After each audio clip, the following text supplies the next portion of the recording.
Feels good. And you are good to go. I'm done. I can go everything, travel. The whole nine. Thank you. Take care. You're welcome. Have a good one. Thank you for doing this for us. No problem. And my friends, that is a wrap. Vaccine number 2. Done and dusted, baby. Am I being overconfident? Am I becoming complacent about complacency? I think you are. Oh, he's not the Messiah, he's just a very naughty boy. Yeah. Yeah, I've got big ears. Brian doesn't want to see anyone else. Piss off! That's the one.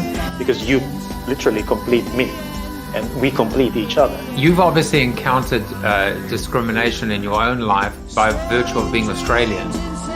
So Hey, Manuel Kant was a real pissant who was very rarely stable. I don't want to get too gushy, but I might just be saying you complete me, Dean. PNG now stands for Pritchard and Good.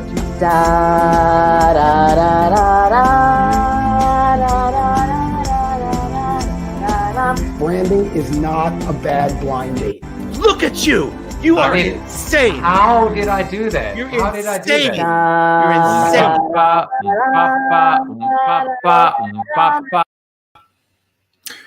Well, it's April 1st, 2021. And yes, I know it's April Fool's, but I'm here to tell you there is good news and there is bad news. The good news is, as you could see, Jonah Blanchfield says, Rapsky, absolutely. I am double vaccinated and it feels pretty awesome. That's the good news. The bad news is I'm here to say that the show as you know it is done. This is the last episode of the show. And, I'm not going to beat around the bush. We can chat about it in Clubhouse. Moving exclusively to Clubhouse. This is not an April Fool's joke. I'm telling you, the show that I call it, the Voldemort of the show that will not be named anymore, is done. It's time to move on. Bob Farnham says, "You're lightning. You're not. Damn it, not your. You know that this is my biggest pet peeve. You're lightning." Bob, I'm coming for you, man. I am coming for you. The grammar police coming for you. But thank you. I'm glad you like the lighting. Tom Morris says, yeah, I found you. The show is moving around. Exactly. I'm like a shark. When the shark stops moving, it dies. I'm worried that somebody might catch me. But anyway, listen, the show is done. This is the last show. Enjoy it. Let's move on. Let's talk about the JAFFE coin. Let's talk about shout outs on the show. Now, I want to read to you something that I think is important because, hello, Steve Garfield. I want to read something to you that has been blessed and vetted by the powers that be. I want to just, hopefully you can pick up a few important nuances here. A shout out on the show is 10 JAFFE coins, right? So it's like a live read promoting you, your business, whatever. At the beginning of this journey, that would have cost you $3. Now it'll cost you $20. So I've decided to maintain this at 10 coins throughout the process. So no matter what happens, no matter how big or small, whatever the show gets. So all things being equal, and assuming both the show and my coin community continues to grow, it makes sense to purchase shout out coins now versus later. So that is the blessed way for me to tell you that anything that you happen to purchase right now may very well prove to be a pretty valuable, experiential exchange at some point in time. But one of the things I'm doing right now, because I'm a terrible businessman, of course, is to do my 2-for-1 special, which means that you buy one JAFFE, you send it to me, and I send you back 2 in return. It's just a way to get you more comfortable at dealing with what I think could be one of the most special ways for creators to be compensated. Micro tipping, micro payment, micro compensation using crypto. And I'm a huge, huge believer in it. And Tom says the lighting is great for a show going out in style. I have a feeling that he does not believe me. He says this is like a good class in JAFFE-nomics. The world, if that were true, then my book would be called The World is Fat, not The World is Flat. But enough about my weight loss or my weight gain. Let's talk about next week's guest. Okay, fine, you got me. Show's not going anywhere, but I'm not calling the show by the name that shall not be mentioned. That is absolutely changing. Brian Fanzo himself on Monday, Freddie Laker on Tuesday, Greg Lunsford on Wednesday, Charisse is coming in as well. I'm so excited. Charisse, Conan and Johnson is coming in on Thursday. And then on Friday, there is a little bit of a change. I will be doing somewhat of a solo show. But what I'm going to be doing is playing you all the Corona bites, highlights of the week that was. So this week, you'll hear from Lou Diamond, the other Lou Diamond, not that one on the screen, from Ashley Zeckman, Sandra D. Robinson. What an amazing episode. And second only to Jeff Kirschner, who you're going to hear from today. And it will be an opportunity for you to actually be on the show too. So I will show you how to do that. You can jump on the show. If you watch the show, you can talk about what you liked in the week that was. You can talk about whatever is on your mind. It's an opportunity to make Fridays truly, truly a community show. And that will always be 9 a.m. on a Friday morning. So a way to wrap the week up, maybe an opportunity for you to wind down a little early and actually go and be with your friends and family, and maybe go and focus on picking up some litter and beautifying this world. Do something good. And I know that you are all capable of it because I know you very well and you are wonderful, wonderful people. But the person that we're going to focus on is Mr. Wonderful himself. The shark has got nothing on Jeff Kirschner. The shark has got nothing on the mensch. Jeff Kirschner is the founder and CEO of Litterati. What a wonderful, wonderful story. And you're going to hear all about it soon enough. Let's do some birthdays. Rose Cameron, the amazing Rose Cameron, who was on the show. Erin Matz, Gay Gaddies, David Verkland, Martin Niesenholtz, Kareem Sanjabi, and Lisa Seward Perry, giants of the digital space, the media space, the marketing space, the advertising space. But one person has to be singled out, and that is Mr. Chris Brogan, fellow streamy and co-host of the Backpack Show. Chris, I hope you had a great show today, and I hope your show continues to grow from strength to strength. But now it's time to get into our seated soliloquy. And the seated soliloquy today is called BHAG. And for those of you that don't know what BHAG stands for, it stands for Big, Hairy, Audacious Goal. So who gets up one day and thinks, gee, I'd like to make it my life's mission to rid the world of litter? Actually, that's the wrong question entirely. The right question is, why doesn't everyone wake up every day to ask and hopefully answer questions like that? I think back to Hugh Evans, who started Global Citizen with a small, unassuming goal of alleviating poverty by 2030. Jeff Kirschner has taken something so lofty, but as you'll hear from his story, the origins are so simple and uncomplicated. If I could dissect his brain, and fortunately for me and for him, I get to do that a bit today without needing to perform surgery, I would ask him many questions, such as, looking back on your life, was this path always on the cards, or was it a bit of a hard right or a pivot? The quintessential epiphany moment. Did it just develop organically over time? When did it make the move from interesting idea on the back of a napkin, which hopefully wasn't litter, to real life? Did imposter syndrome ever set in? Why you? Why now? How on earth, pun intended, will you ever succeed? Does putting a date on the calendar help? We will achieve X by Y. Does it matter if you ever hit the milestone? I have many more questions, such as, on an individual or personal level, isn't it in every single one of us to achieve extraordinary aspirations and essentially change the world? And on a corporate level, why don't brands do things like this? Why doesn't Coca-Cola make it their life's mission to eradicate obesity from this planet by 2030, or Nike attempt to eliminate sweatshops in third world or developing countries by 2025, probably more like 2050? So many people are dying inside, pushed down, kept down, prevented from realizing their capabilities, talents, gifts, or potential. Most don't even know they have the capacity to dream big and achieve even bigger.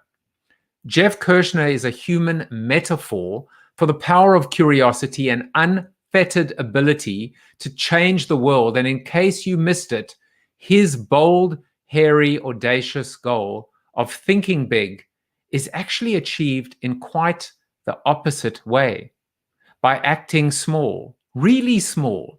One person, one piece of litter, one data point at a time. That's the real genius here. The ability to map out a path to greatness, but at the same time recognize that all it takes is a single step, a single action, and then another one, and then another one, and then one more after that. Well, now it's time to bring him on. And before I do, as always, a little bit of background about my guest today. Former world backpacker turned bartender, Jeff Kirschner is a serial entrepreneur with a love for storytelling. And when his 4-year-old daughter saw a plastic tub of cat litter in the woods, little did Jeff realize that it would be the spark for creating Litterati, a movement that's crowdsourced cleaning the planet. Litterati has been featured by National Geographic, Rolling Stone, and Forbes, and they are backed by leading Silicon Valley investors, the National Science Foundation, and have been highlighted on TED, amongst others. And just before we bring him on, let's watch this. When was the last time you picked up a piece of litter?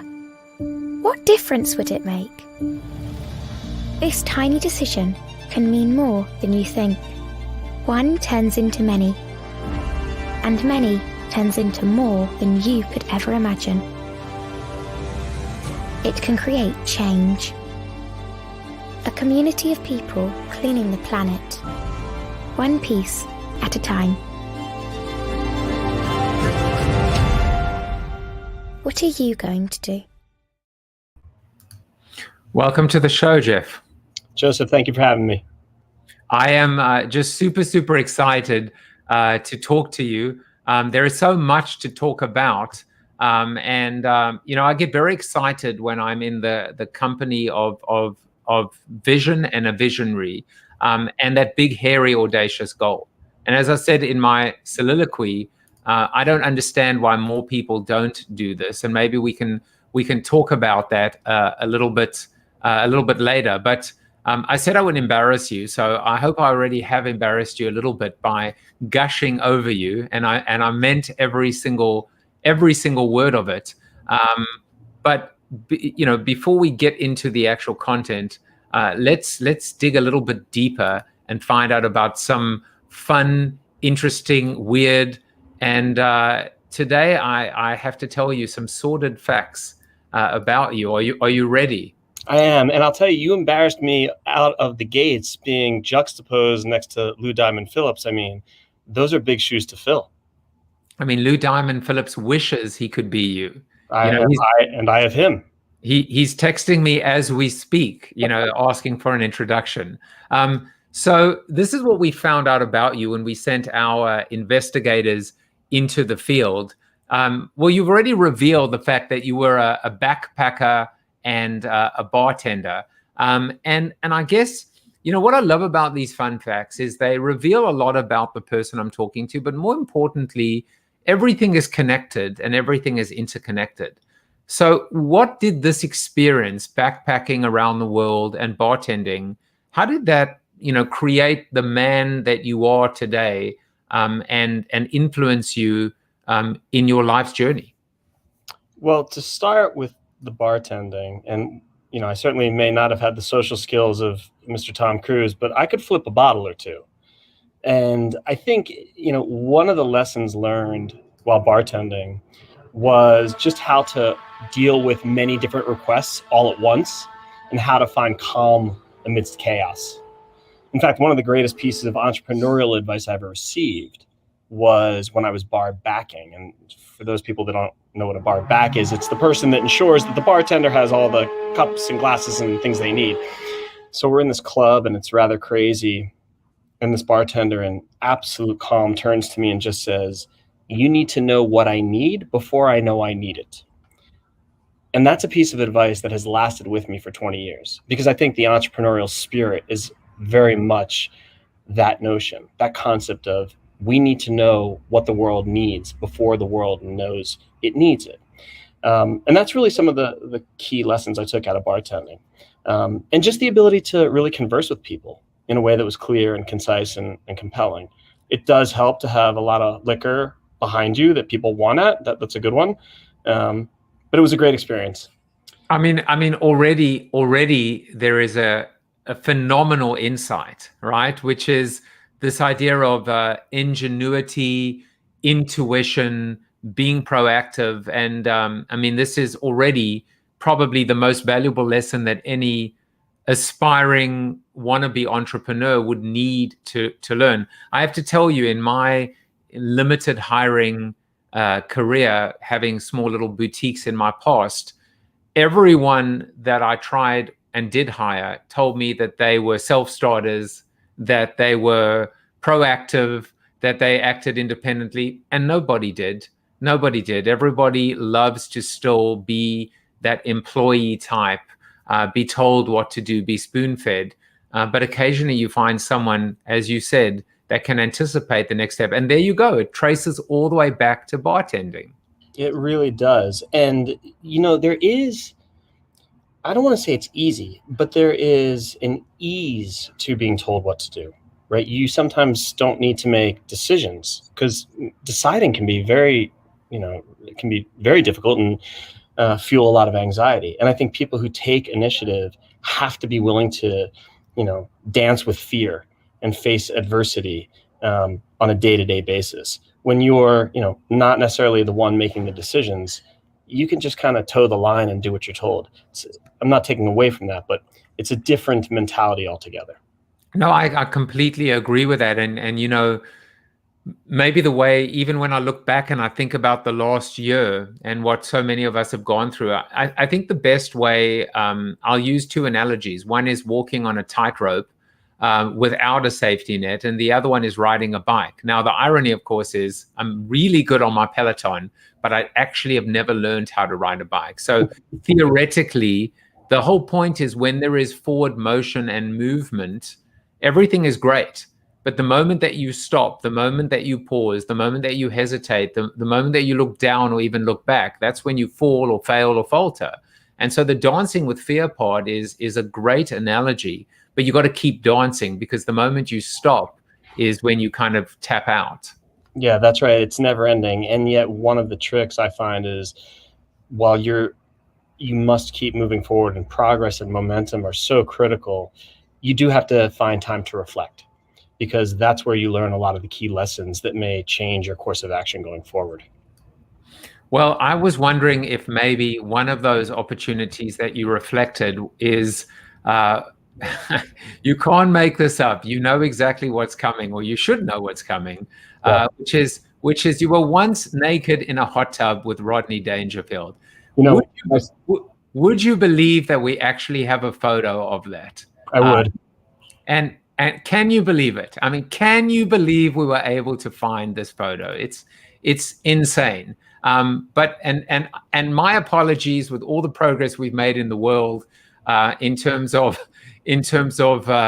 not representing or objectifying women. But this is pretty much the only photo that I could find of Rodney Dangerfield in a hot tub. So let's get rid of the photo and let's ask you, what the hell happened? Please tell us about that story. This is a good time for reflection, and I'm wondering why I even shared that with you, because I realize now the mistake I made.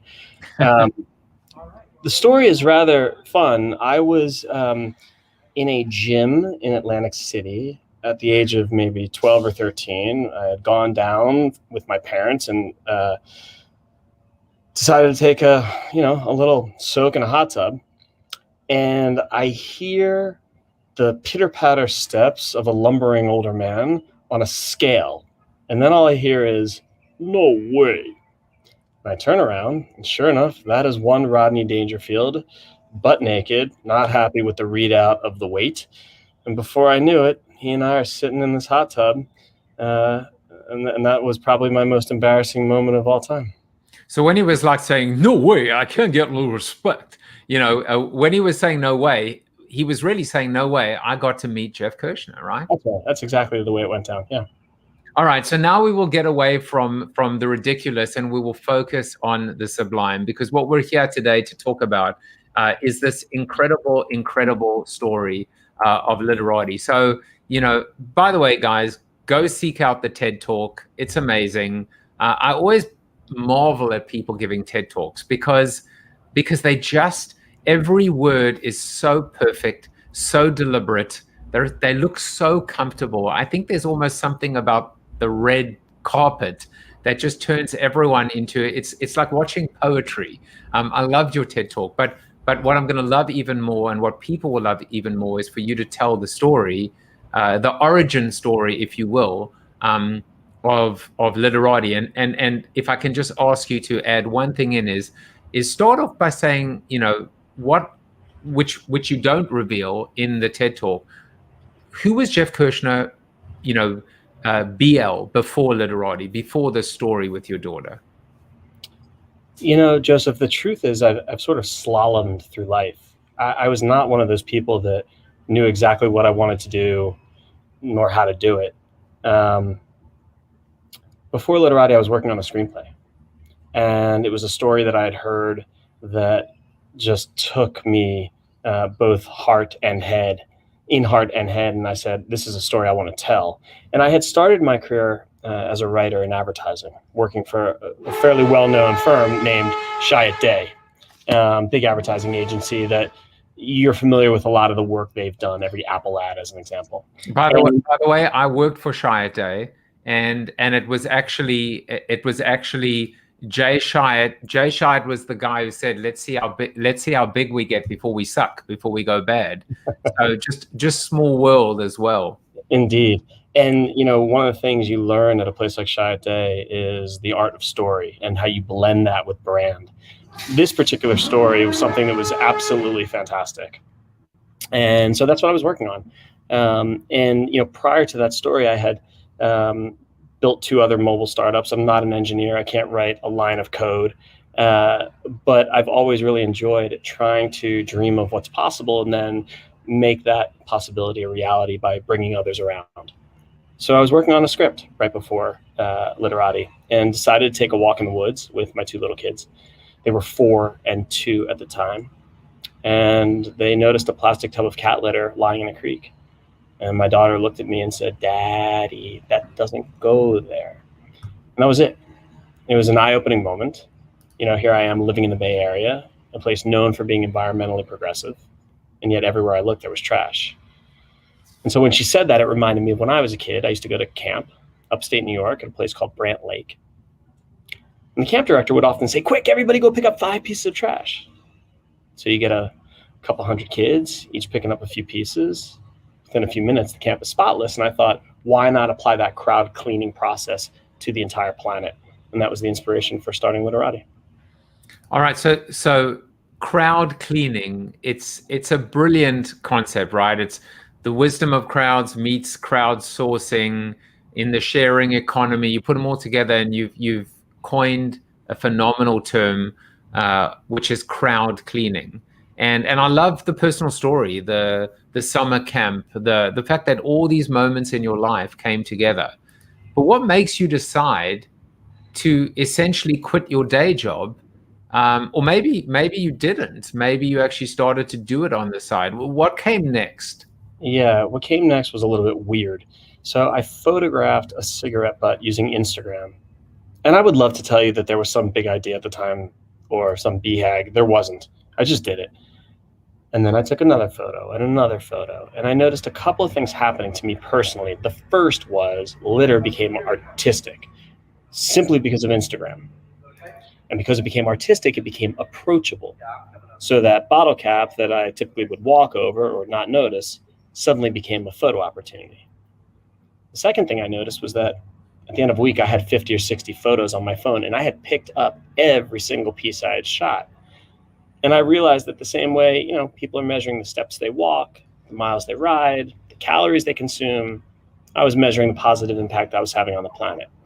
I had no idea what to do with that information. I just thought it was really interesting. And so I started telling people. And all I was telling people to do was photograph a piece of litter on Instagram, add this hashtag Litterati, and then properly discarded it. And so that's how it all started. And slowly, and I mean real slowly, more and more people started contributing. And at one point, I was seeing photographs on Instagram that were not of people I knew. And so I realized that we were becoming a community, not just a collection of pretty pictures. And that was a great epiphany moment, because I realized that not only were we becoming a community, but all these photos carried a ton of data. And that was when things started to change. So we'll pause there for a second, and we'll talk about that change, and specifically this idea of litter as art to litter as data. But I want to talk about that for a moment. I love I didn't know that we had Shy Day in common. The creative side of the business, the idea side of the business, the story side of the business. But it strikes me as this amazing contradiction, which is these pieces of litter, which are so in isolation disgusting, and yet there is beauty in the photograph, in the ability to isolate them, in the ability to use just something as simple, you know, as an iPhone camera to magnify them, and yet not lose sight of the fact that they actually are a pestilence, a plague on this small planet. You know, looking back, I think that approach, if you will, to starting Litterati, which again was somewhat, you know, lucky, was really helpful, because it was a way to grab people's attention early on. It was not intentional or by design, but when you are able to juxtapose, like you said, refuse in an artistic way and see that one photo next to another photo, there is beauty in it. In fact, we created an entire Litterati art exhibit that has traveled around the world. And more than the photos themselves, it started building community, because it gave people a way to share their impact in an artistic way amongst others who were doing the same. And it was a really wonderful, fun way to just get started. So one of the things that happens then is,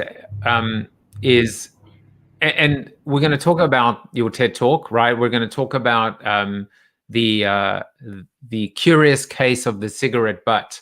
But you mentioned luck, and I would be remiss if I didn't, and if we didn't spend a brief moment talking about that. When you refer to luck, is it humility, saying, or is it genuine? This thing could have just been a little side project or side hustle that never took off. What was that lucky moment? If you could isolate it, if you could, be able to determine this was our tipping point, this was the thing that was out of our control, that we were somehow able to capitalize on and take advantage of and ride the wave to the next level? It's a really fair question. And if I'm being radically honest, maybe there's a dose of humility, maybe there's a dose of reality. And I can't tell you that there was one moment. I think there's been a series of moments. I do think a lot of that luck has been, just constantly hammering at this idea, hitting roadblock after roadblock after roadblock, and trying to find a way through. A lot of that luck has come from finding others who care deeply about solving this problem the way that I do. And I think one thing I've learned, and I would imagine many others have learned, that when you are trying to achieve a big, hairy, audacious goal, you're not the only one. There are other people who share that same vision, determination, desire. And if you can find those people and inspire them to, come join your party, that's where luck really happens, because there's so many things that you don't know about that another person does. And I think that has continuously happened for Litterati. It's such a great concept because, I think we've been programmed maybe 12 months plus ago, we can only hope. We've always been programmed to compete and to hold our cards close to our chest and sign NDAs and embargoes. And the world was not as open maybe and vulnerable and transparent as it is now. And I mean, this does speak to what Seth Godin would call tribes. Find your tribe and celebrate and open yourself up.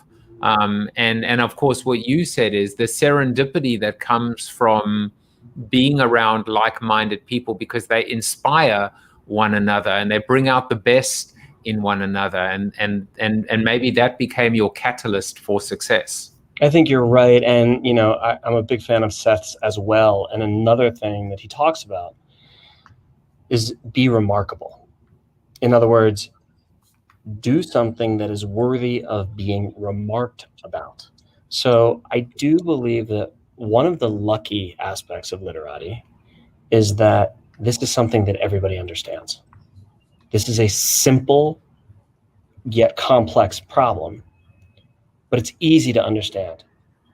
The notion of litter is something that is incredibly tangible, universally visible. Everybody understands it.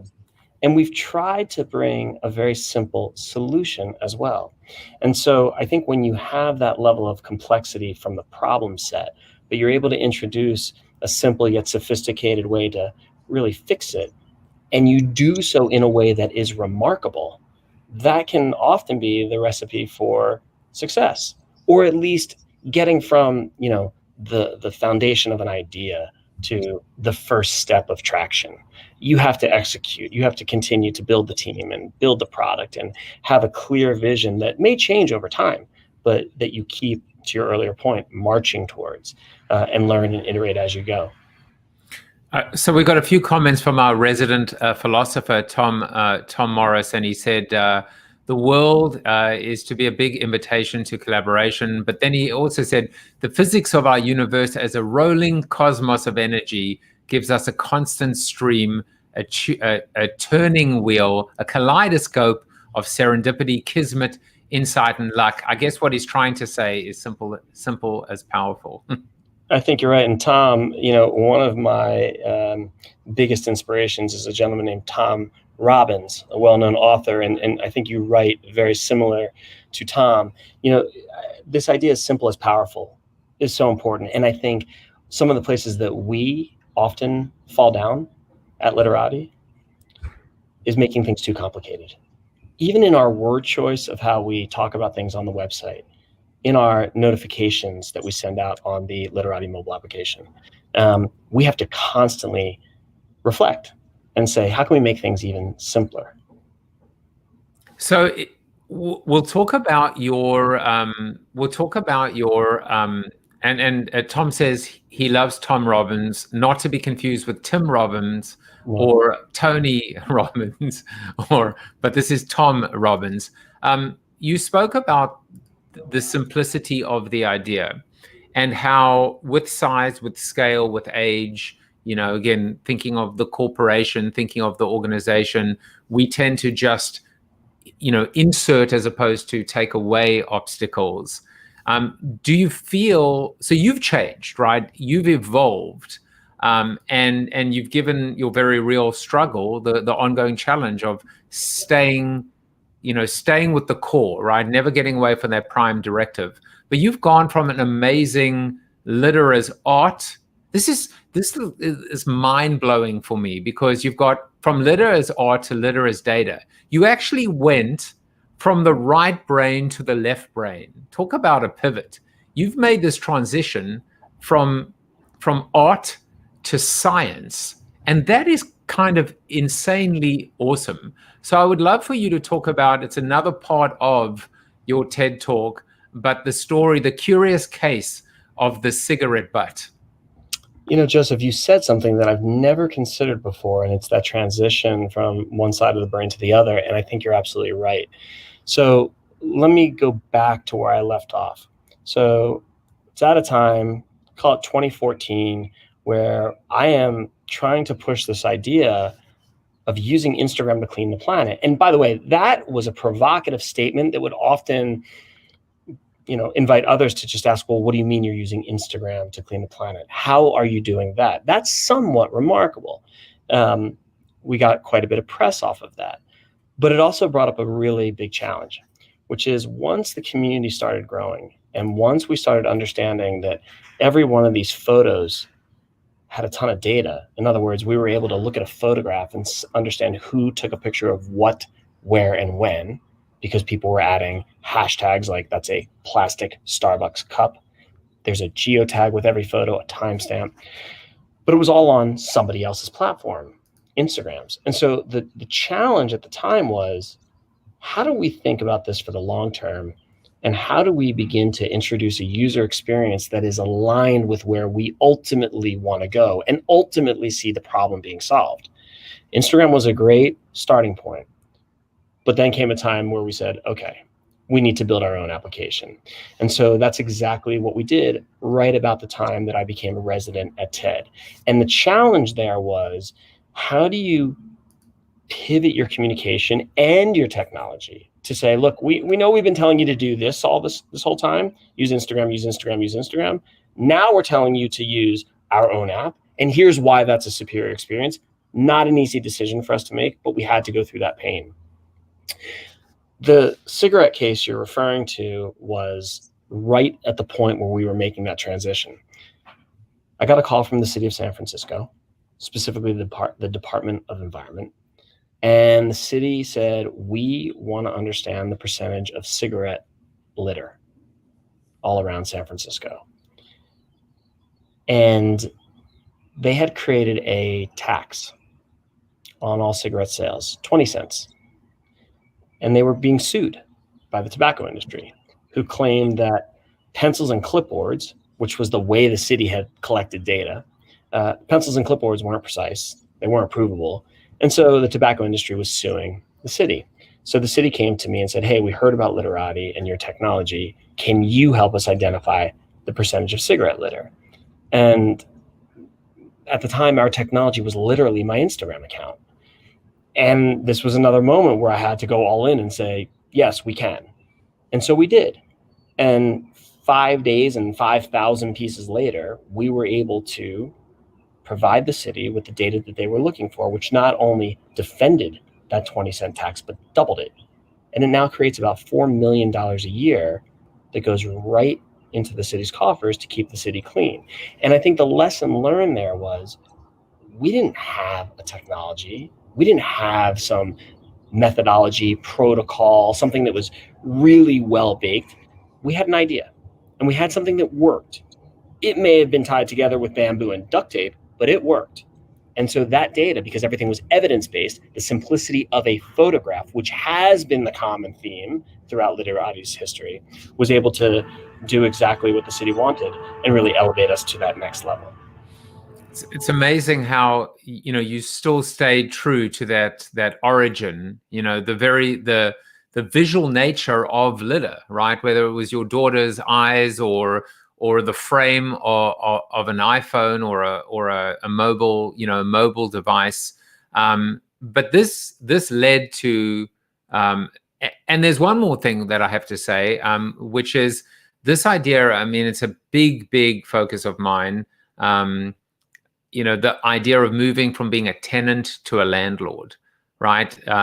Living on rented land or you know, which was Instagram's. I mean, we think about all these platforms today, and by taking your data in-house, not only were you able to use it uniquely, independently, in a differentiated fashion, but you were able to do more with it.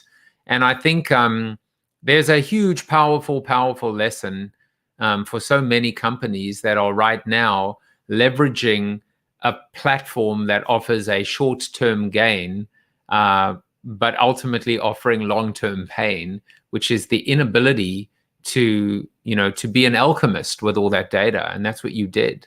We did, and it wasn't easy, and it's a tough decision to make. And in hindsight, I think there is power in testing quickly on somebody else's platform.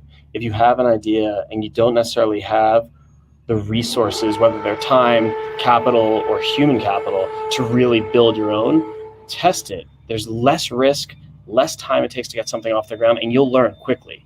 But recognize that if things go well, if your hypotheses are proven out, you probably at some time need to become the landlord and not remain the tenant. And that's exactly what we've done. And so to bring that story to where we are today, what began as nothing more than a hashtag on Instagram has now turned into a community that's in 185 countries, a full technology stack, iOS and Android applications, computer vision models, and a team that has empowered a community all around the world to clean the planet through CrowdCleaning. And the result, or I should say one of the results, has been arguably the largest data set of waste in the world. So quickly approaching 10 million pieces, averaging 20,000 a day. And we use that data to really work with cities to help them understand what is leaking out into the environment and how can they spend their money smarter. And we work with brands to help them understand how their material is ending up on the ground. We have K through 12 STEM education for schools, and we work with a lot of NGOs as well. And the core idea, back to your point, is the simplicity of the origin through a photograph. We like to call it one click and you're done. Snap a photo. We do all of that data analysis on the back end and provide it to our community and our customers. We hear often, that saying, especially in in life, but also in the startup world, if I'd known then what I know now, I probably wouldn't have gotten involved. I don't think that applies to you. It's the be careful what you wish for. But what have you learned along the way about yourself, about the space? Is there anything that you perhaps wish you had implemented sooner, or has that kind of squiggly path, just that serendipitous path, really just all been part of this grander design to get you to where you are today? This has been really hard. It has been emotional. It has been incredibly anxiety ridden at times. There's been, and all entrepreneurs go through this, a ton of sacrifice, not just by me, not just by the team, but by my family, friends. I mean, it takes everything you have. So what are the things that I wish I knew then that I know now? The list is long. I think one would be to go a little bit easier on myself. You create something and you see it progress, but then you see a new obstacle and you just think, wow, how am I going to get through that? And you put a lot of pressure on yourself to get through. I think a key lesson that I've learned is it's okay that you take a couple steps back before you take a few crawls forward. But the point is that you keep taking a few crawls forward. It's hard. It is really hard. And I think a lot of people make the mistake, and this is just my opinion, and I certainly don't want to judge anybody's reason for starting something, but I do think a lot of entrepreneurs start something because they see, a big headline that flashes a lot of dollar signs, or they see somebody on stage and think, that's what I could do. In my opinion, that's the wrong reason to get involved. That is the wrong reason to start. I think you start because you feel the pain about something and you think, I want to try and solve that. I want to play a role in being part of that solution. And that's what I'm going to go follow. I'm going to follow the pain, because I think if you follow the pain, you're not the only one feeling it. And oftentimes that can lead the way to success. Define success however you want. but I think that's the reason to get involved, and that certainly is why I got involved. It's because my kids saw the world in a way that I hadn't. And at the end of the day, if I can leave this place a little bit better than I found it, that's something I'll be proud of. But I've heard throughout the show, throughout these 230 odd interviews, a couple of people have spoken about, Tom Peters spoke about it, Lodro Rinsler spoke about it, which is the resume quality versus the eulogy quality. Or, this is lofty, but it's also worthy. And I would think to myself, your kid's got to be so proud of you, just in of itself, even with all the hardships and the sacrifices. And God knows we've all been through it. I've been through it too, doing this every day, whether you call it love or a labor of love. But they've got to be really proud of you. And more importantly, you got to be proud of you.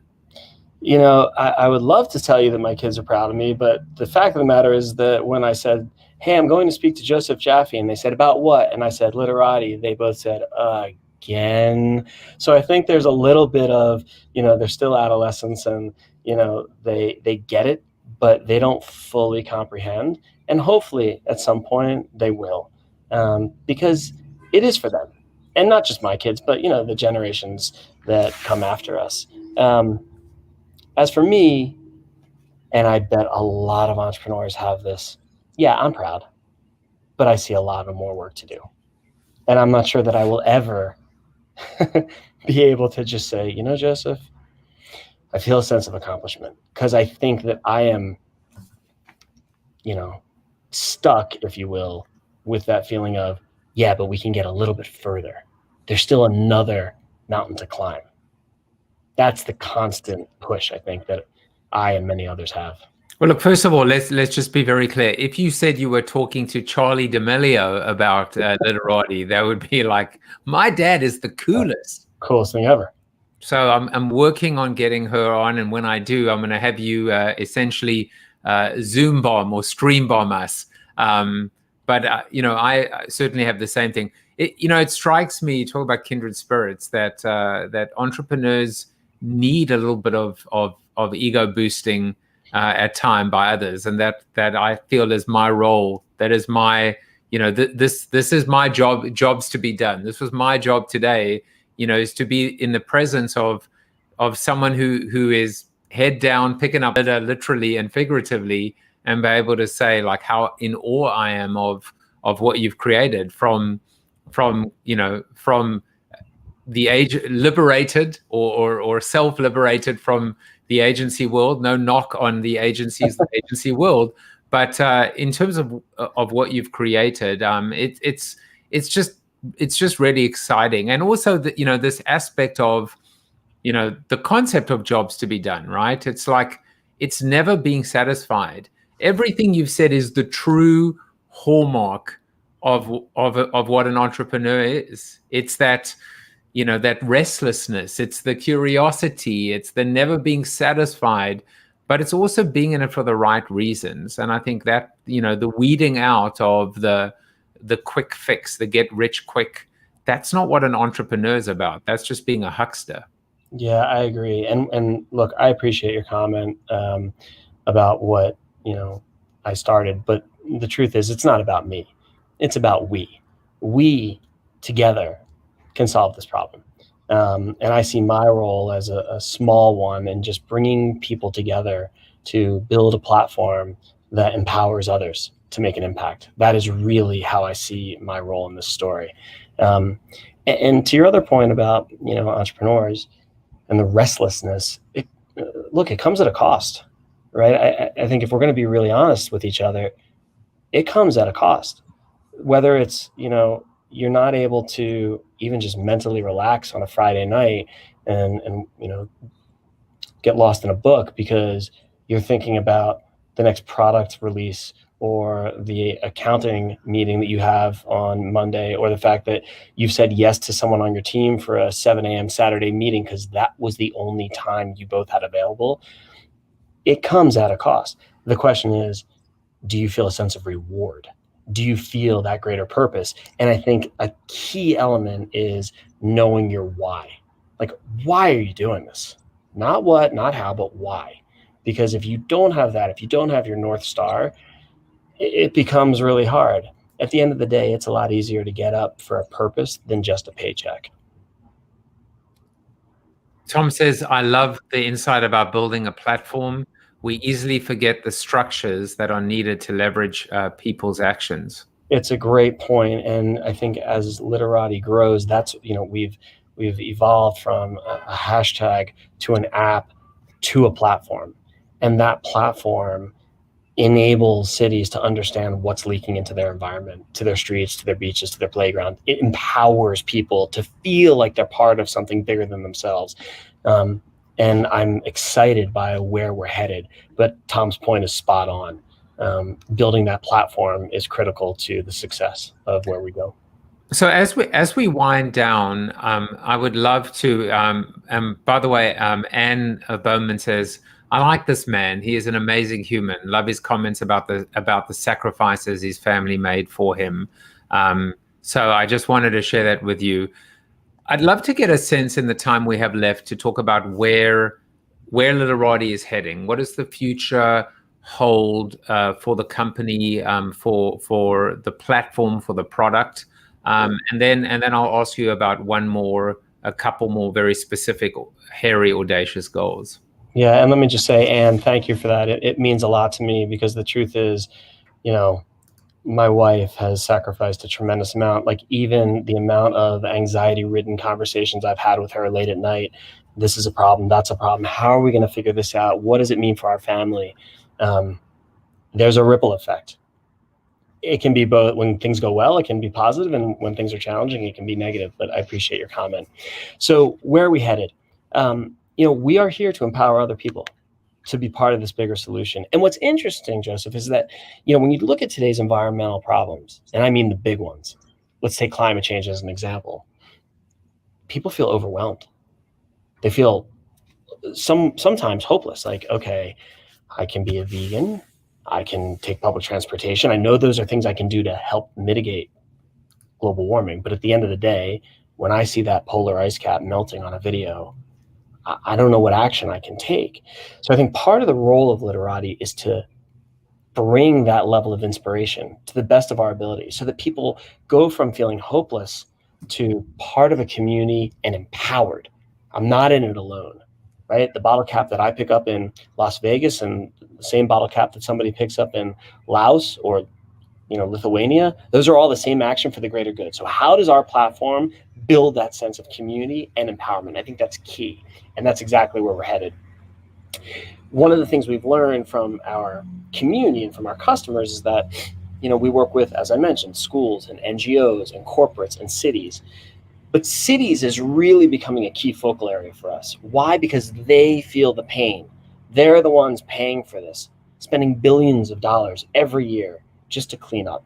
And so a lot of the tools that we are building are focused on empowering cities to make better use of their resources, to engage their residents in a way that everybody wins. And I think we got a lot of work to do, but early signs of positive traction are happening right now. And I'm excited. I really am. I think that we have a lot of momentum, and we're just scratching the surface of what's possible.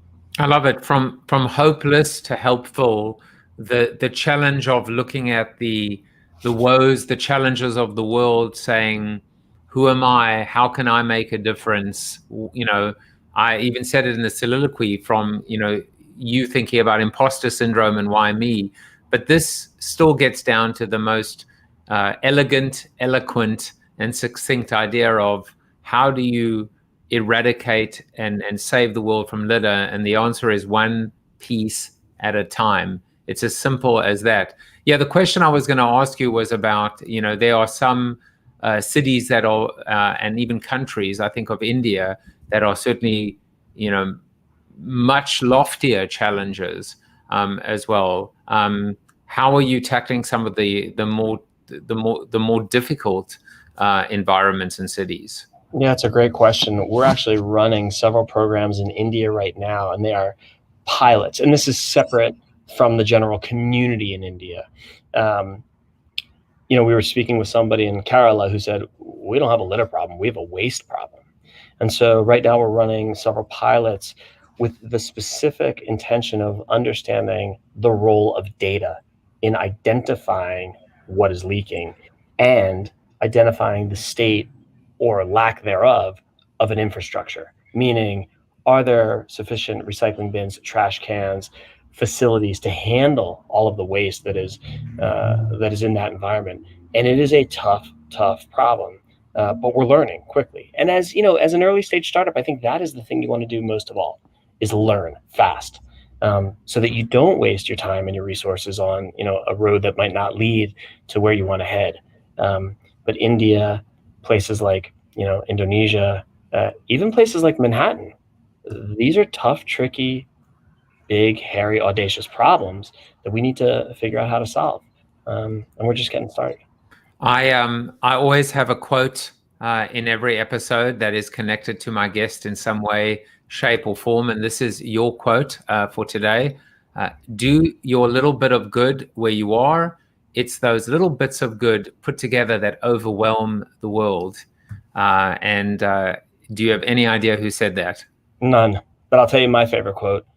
Sorry, were you going to tell me who said it? I was going to ask you if you knew, but I will tell you. Yes. Archbishop Desmond Tutu. You can see Nelson Mandela in my background. Archbishop Desmond Tutu said that. It really does embody, I think, the spirit of what you've been doing. But yeah, I would love to hear your. No, and that is a fantastic quote, and it's that first phrase that just taking that action, right? Do your little bit. It's that do your little bit. And it doesn't matter what it is, whether it's something related to Litterati or some change that you want to see in the world. I think it's all about just take that first step. It's so important. Mine is from the Lorax. And it's not about what it is. It's about what it can become. And for me, that's always thinking, I know where we are today, but where might we be tomorrow? And that keeps us going forward. I love it. It's a different, a different take on, there are those who see things that are and ask why, and then there are those who see things that could be and ask why not, but never ever stopping. Tom is just on fire today. Actually, that was the quote I was looking for was this one: data-driven, wisdom-guided. How's that? I love it. That's great. Looks like you got a new copywriter. And then of course Aristotle's ideal definition of a city: people in partnership for a shared purpose. If he doesn't give that to me at least once a week, Tom, who's one of our dear friends, and he was a guest on the show, and now he won't leave. And normally we use that line in the Zoom after show, which, by the way, if you would like to hang out with Jeff just for a little bit, I feel bad now because his kids need him and his wife needs him, but maybe he'll just hang out with us for a little bit. But if you do want to join us, we will be in the after show. I will put it on the bottom. You will notice I'm being true to the April Fool's commitment, which is there is a certain word that is gone. I'm not using it anymore. The word that shall not be named. So now if you want to come to the Zoom after show, you can do that, but you're going to have to type bit.ly/Zoom after show. So there you go. Jeff, before you leave, couple of things for people to be able to connect with you. There would be no point in having you on for an hour if people at this point didn't know how to get hold of how to contribute, how to make a difference. There are a few things that you did share with me, and I want to make sure that you have a chance to share them. One is Litterati's City webinar on April 8th, where you can hear how cities are, in fact, leveraging Litterati's platform to prevent litter and reduce waste. You want to tell us a little bit about that, and then we'll talk about your Earth Day challenge. Yeah, absolutely. So we are actually holding our first webinar, led by Nick Esposito, who heads up our entire city programming at Litterati, with some city leaders that we've worked with before. And the idea is really to shine a spotlight on them, to understand how they were using the tools that we provided to make a difference, and what can we all learn from that. So we're really excited about that webinar on April 8th. And I've put a link to that in the comments as well. And then just tell us about Earth Day Challenge. Yeah, so a lot of people say, you eat your own dog food. At Litterati, we like to say we drink our own champagne.